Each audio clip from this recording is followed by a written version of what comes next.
Gun Survivor 2, Code Veronica.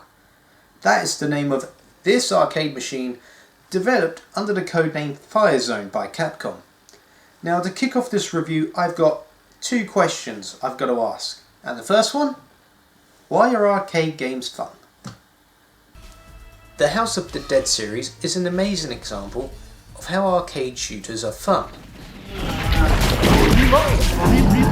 As is the indomitable Time Crisis series. There's also Virtua Cop, Ghost Squad, and the slightly newer Resident Evil Chronicle games. But it's not just shooters, we also have Grid, Outrun, and funnily enough, even a variety of fishing games. No! Small one. It doesn't have to be on rails, and this arcade title right here proves it. The most fun aspect of it is that you play with a friend. That's right, co-op. And never before was playing a game with a friend more fun than in the arcades. Some games were 2-player, some allowed a lot more. Gun Survivor 2 on the arcade is no exception to being an amazingly fun co-op arcade game. So why is the PlayStation 2 port a worthless pile of crap? Survivor 2 was released on the PlayStation 2 in November 2001, with a European release in March 2002. And North America? Those poor bastards never got the original arcade machine, and nor did they get the PlayStation 2 version. I don't know whether to feel bad for them, or envy them. Designed on the Naomi arcade engine, this game was made to give a genuine arcade experience to Resident Evil fans, and even introduce new ones who may have ignored the previous title.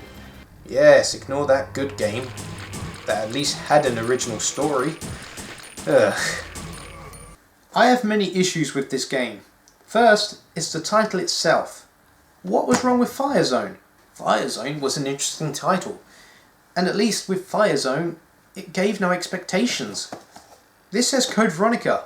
I'm expecting Code Veronica, and yeah, it's got Code Veronica, it's got Claire, it's got Steve. I can't even say there's a story in this. It's bare minimum at best.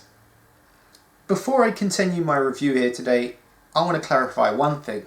This review is not about the arcade machine, but about the port on the PlayStation 2.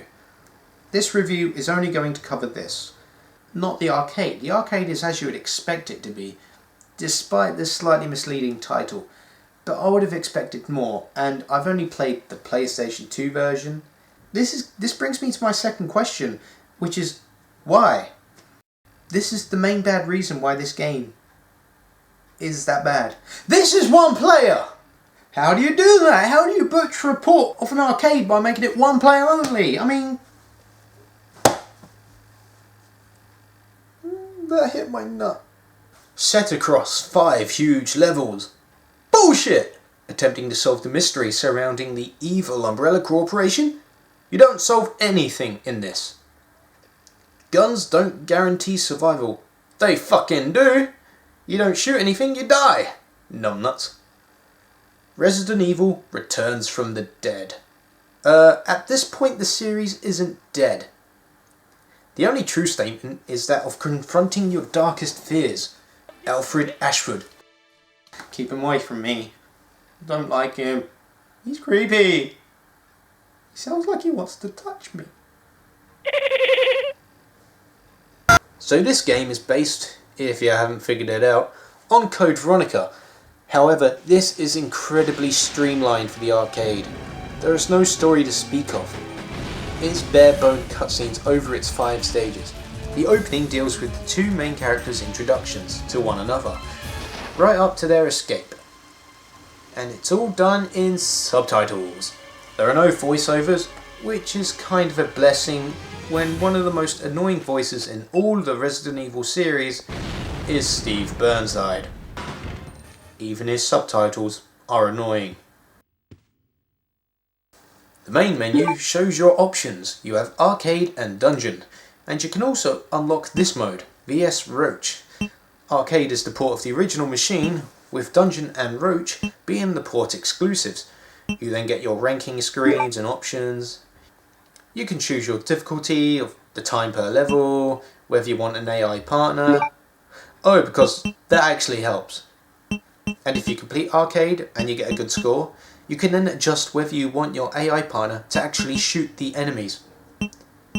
The game automatically gives you the dumbest partner you can ever have. It's worse than the AI of Sheva in 5. Why couldn't this game have been co-op? They couldn't split screen this? Instead, you've got to complete the game with a shitty AI partner to level him up so he's slightly less shitty. Let's get to the actual game now. You can pick from either Claire Redfield or Steve Burnside. Both get their own mix of weapons throughout the game. Both have their own style of handguns and share a shotgun. But pick up one of these and you get your own assigned weapon. From here, Claire will get the AK and Steve will get the engrams. From this pile, Claire gets the Magnum and Steve gets the grenade launcher. Why? In the normal games, Claire always handles the grenade launcher, only getting the Magnum if Chris leaves it for her. Why does she now get the Magnum but not the launcher? I don't know, this is just a personal thought, but it annoys me. Stage 1 takes you through the escape of the prison, while Stage 2 and 3 take you through Alfred's mansion and the training facility respectively. The bosses here are the Spider, the Sweeper Hunter and Nosferatu. And as you play through these stages, you'll notice some enemies from Resident Evil 3, the Drain Demos. Now I will give this game credit. The graphics for the time are actually really well done. They're exactly like Code Veronica as you'd expect. Not only that, the sound design is also reminiscent of the arcades. It's loud, it's bombastic. The lighting, it's genuinely got the arcade feel, pretty much down to a T. The music as well is fairly decent, mostly using altered tracks from Code Veronica, but it does have a life of its own. My absolute favourite track is one from Stage 4.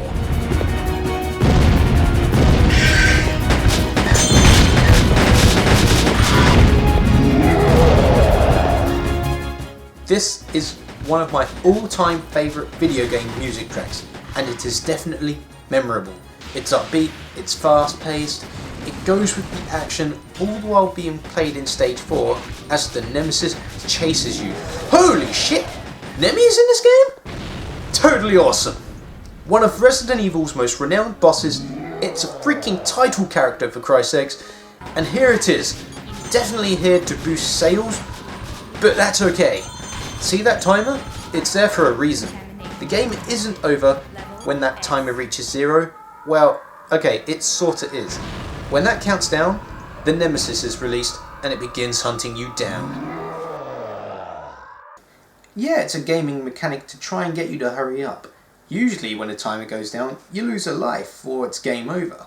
But in this, it just releases the Nemi, who, if he touches you, you then lose a life. And then you can continue. It's a bloody awesome mechanic, and yeah. I was surprised when I first appeared in the game as well.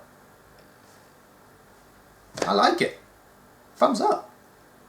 Losing a life in the arcades is bad as you'd have to spend money, but on the port you can just get a continue screen and hit continue. But any points you've gained are wiped and you'll have to start all over again. I am surprised they have Nemesis here, as he's not from Code Veronica. I honestly can't see why they couldn't use T078 or the T102. What about the T800? Anyway, after fighting boss 1 in stage 4 again, you then have your timer reset against Nemi, and shortly after you get to the proper stage 4 boss fight, which is against Alexia's first form. As you can see, compared to Code Veronica, this game is plotless almost. The sibling dynamic is removed, as is Wesker. Son of a bitch got away again. And the love story is far removed, especially to the European audience. Ugh, sick.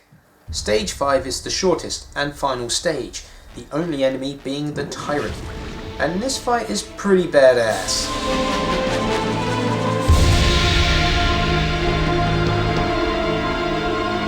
It's tense and enjoyable, the vibe from sound, graphics and the build-up has definitely been worth the 20 minutes of gameplay. You kill it and can escape, Unless...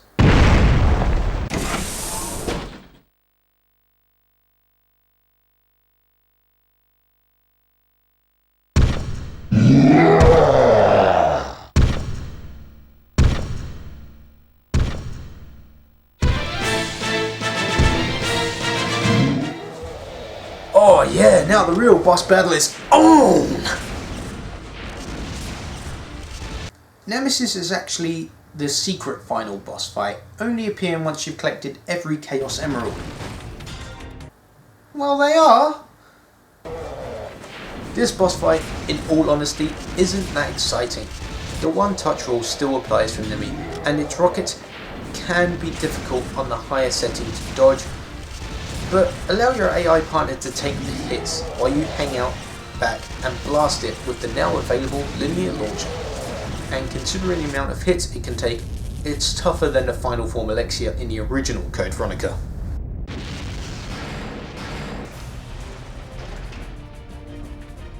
After winning the fight, it appears you're locked in until Steve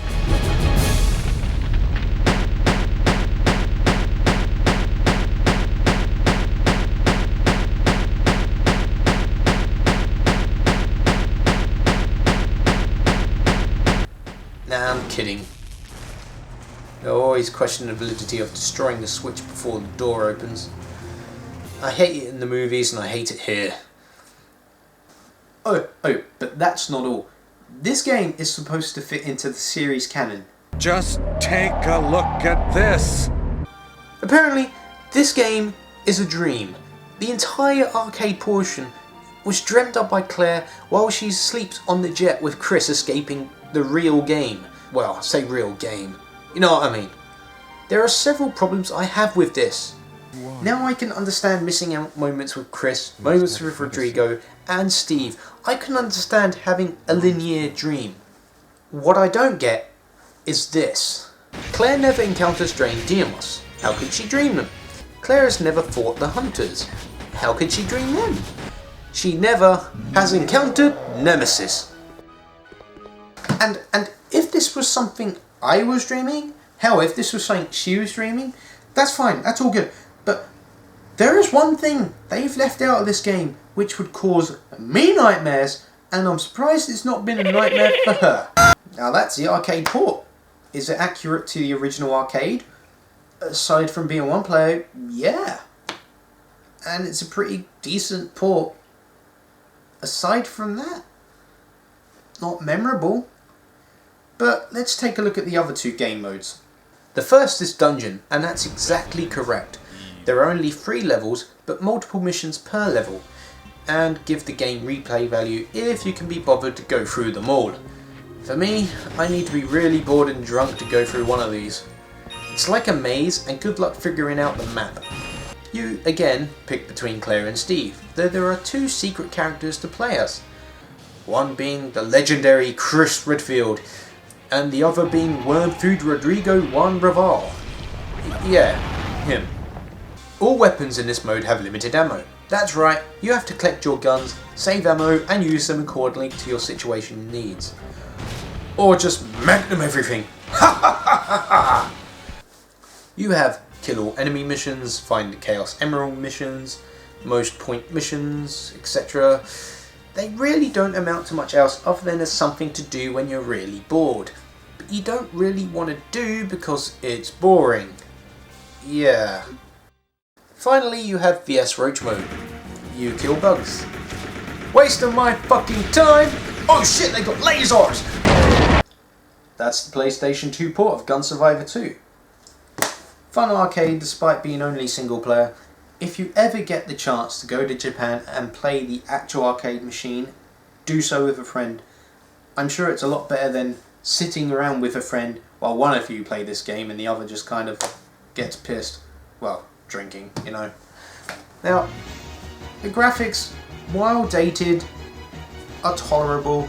The sound and music are both actually really decent for this game. And the only other thing is, do the extra modes add life? But it all depends on whether you're a completionist or just want something handy when you get that bored.